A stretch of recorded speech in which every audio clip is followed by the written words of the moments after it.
Are we inherently good or not? Let's think of this quickly or not. Very quickly, okay, do you think we're inherently good, or do you think humans are inherently good or inherently bad? The common Shunzi versus Mencius argument, right? Yeah. But I think most people, they're good, but like some people, they're like just like genetically encoded to be bad. Like some of them are like born demons. Like those people who kill like 35 people or something. Wow. But that's like very little. Like you have a little chance to meet them.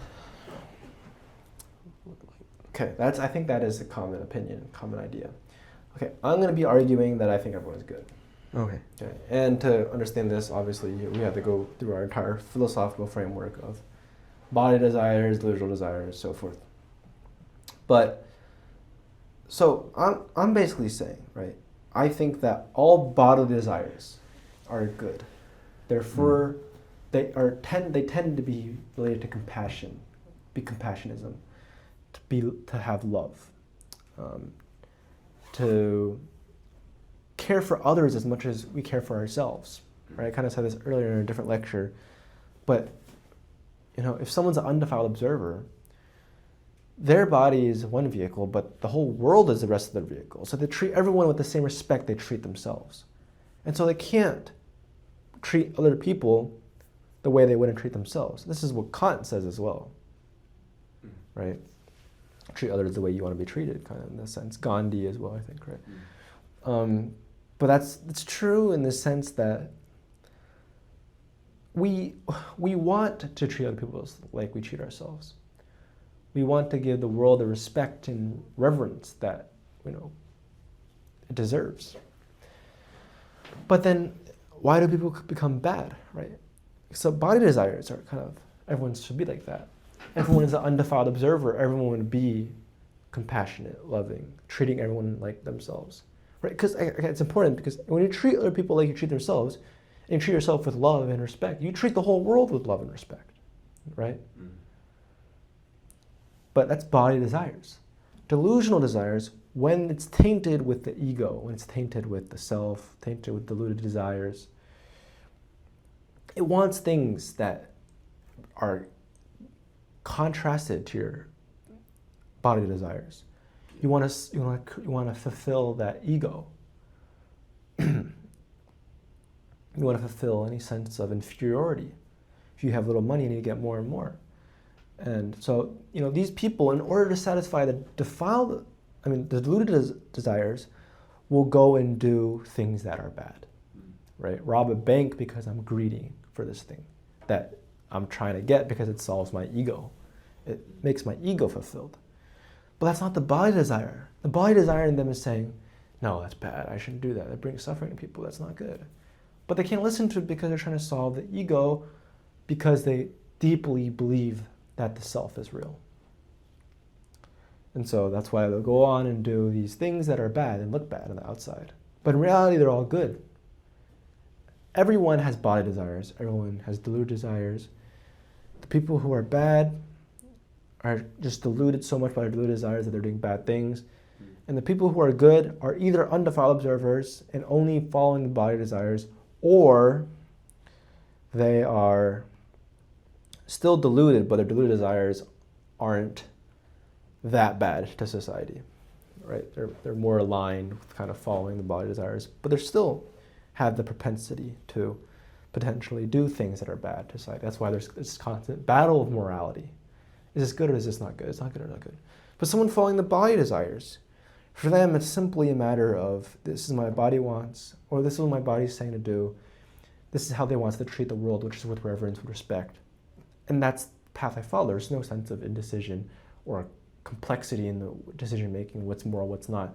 Just follow kind of what the body wants. That's an undefiled observer. No, okay, that's not realistic for most people.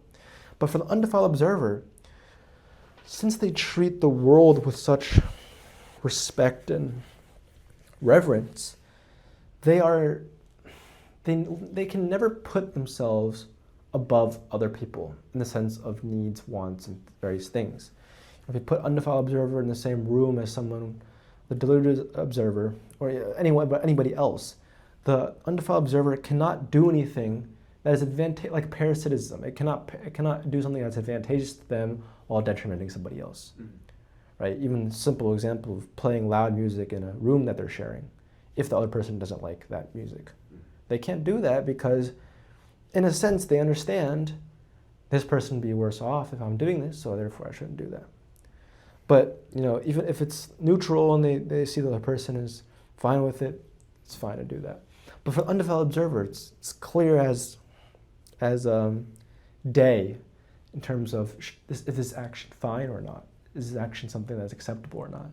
And if it brings any sort of uncomfortable in anybody, it'll be very apparent to that person because again, they're treating the world with reverence and awe and kind of respect. And so they can't go against other people's wishes or other people's they can't make other people worse off. They can't be a parasite. So this is used in describing animal behavior, parasitism, mutualism, symbiosis, right? The undeveloped observer can only do mutualism. Commensalism or symbiosis, mutualism. Commensalism. They can't be a parasite. They can only be a equal or positive benefit for both of them. But yeah, that's the undefiled observer. But that's the way everyone kind of wants to go. Everyone wants to be treating other people with respect, with the way they treat themselves, not being a parasite. But then people will be parasites because they're trying to satisfy the deluded desires. But internally, they don't, bodily desire-wise, they don't actually want those things.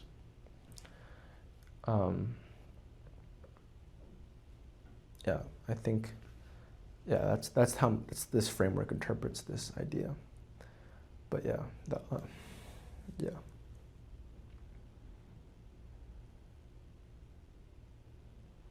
So, even extreme examples, we may think that, I'll use extreme example of Hitler. We may think Hitler he had to be inherently bad, right?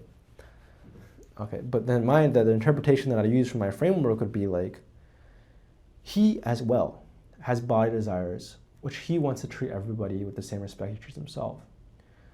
But there is something about his deluded desires in a way where, because it had to do with his ego, his self, the deluded way he saw the world, he felt the need, in order to prove something to himself, that he had to kind of go against a lot of these bodily desires, make these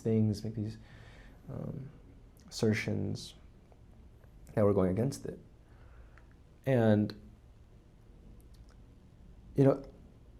he may not have interpreted it at the time, but I assume somewhere deep inside of him, he realized there's something wrong about what he's doing. There is something he's doing wrong. But the thing is, his deluded desires, it's almost like subconsciously he recognizes it's wrong. It's not consciously. He can't agree that it's wrong. He just subconsciously, deep down, he knows it's wrong. But his conscious mind is so, clouded by the deluded desires that his decision making will just be completely overwhelmed by the deluded desires, right? Because especially if this, he was the top of the social ladder, everything depended upon him. He might have had an ego. This is just possible interpretation, possible example. He might have an ego that everything linked to, and so going against that ego he built up so much, right, by admitting anything about being wrong or being respecting or anything would have been petrifying to bear witness to, right? Like we said in the first lecture, any kind of offenses to the ego are deeply scary for the person witnessing it, because the ego is tied with your sense of self, which is, if you didn't have your sense of self, you would be thinking of death. Yeah. And everything comes by this idea of not being able to face self, the opposition of self, because any opposition to self will mean encountering death. So in some sense, everything is tied to the denial of death. And Ernest Becker wrote a whole book about this that won a Pulitzer-winning prize, that everything we do is motivated by the denial of death, because otherwise we can just see the self Otherwise we would try to remove the self, right? If it wasn't that we're scared of death, because we're scared, but because we're scared of death, the self has to remain, and therefore all the things we do above that, the deluded desires, will stay as they were. And that can be used to make sense of how, all these deluded desires can't be rid of. They can't be just tossed out the window because they're so rooted in something so scary to kind of face. But even in the example of Hitler, he has body desires, and those body desires are good. They're fueled out of compassion, out of love, out of respect of everybody and themselves. And the body desires can't be a parasite, but unfortunately, most people just are not undefiled observers, so he'll be a product of his deluded desires. Yeah, I think Hitler is kind of he's self-contradictory guy.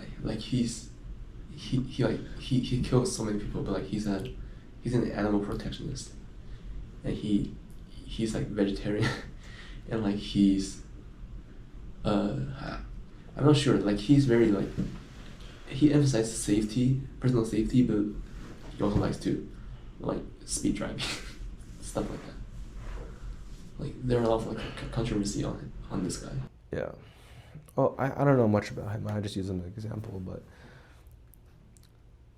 we should also point out under this framework that Hitler would be suffering because of this stuff. I mean, everyone's suffering, but he would be especially suffering because he's going so against his body desires that he needs to find more ways to justify the difference. Yeah. Right? Cognitive dissonance. Oh, yeah. If our bodies are misaligned with our mind, in some sense, Hitler knows, maybe his body knows, right, that what he's doing is wrong, but his mind is telling him otherwise, and he has to justify the difference, which is becoming increasingly separate. That just leads someone to become, it's bad, it becomes crazier. There's a lot more negative affect that goes on. And that can make them do things that just seems a lot more ridiculous to justify that difference.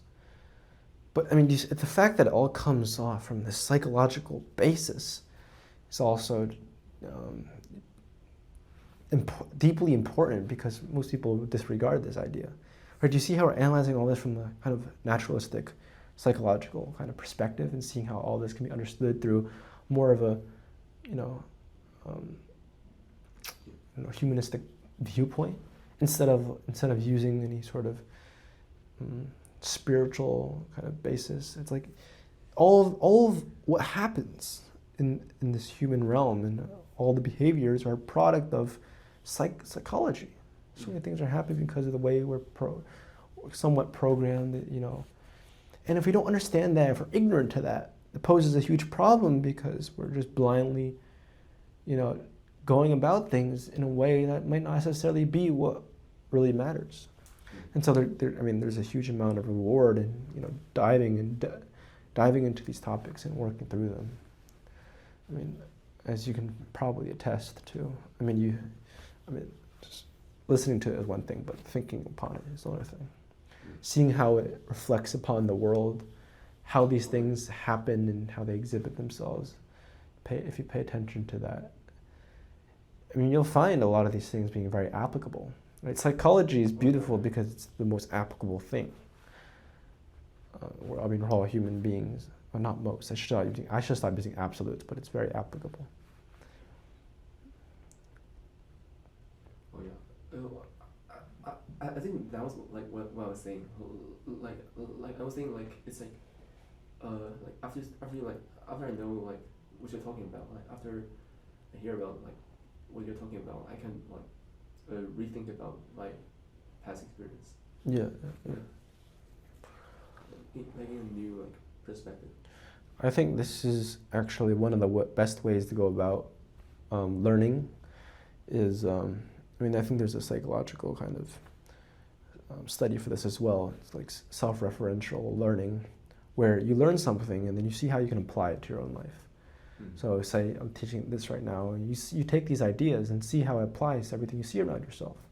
See how people crave money, see where that's coming from, see how people go about things that are bad for people, but are they truly acting like that because that's how they really are, or is there something deeper than that? Just applying those things solidify those ideas and works through the complexities and nuances of concepts and really ingrains them in various different compartmentalizations in your brain, right? If you can use them in different aspects, right?